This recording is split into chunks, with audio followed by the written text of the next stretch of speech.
Matthew 7:21-23. Not everyone who says to me, Lord, Lord, will enter the kingdom of heaven, but only the one who does the will of my Father who is in heaven. 22.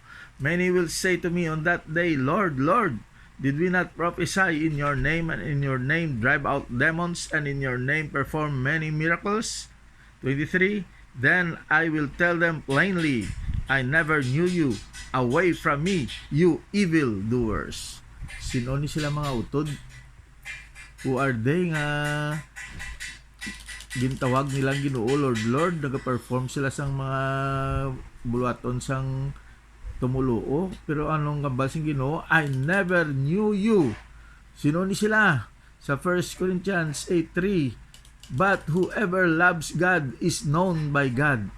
Sila gali ni mga utod ang wala nagahigugma sa Dios, kaya ang mga tao nga wala nagahigugma sa Dios hindi kilala sang Dios. God bless.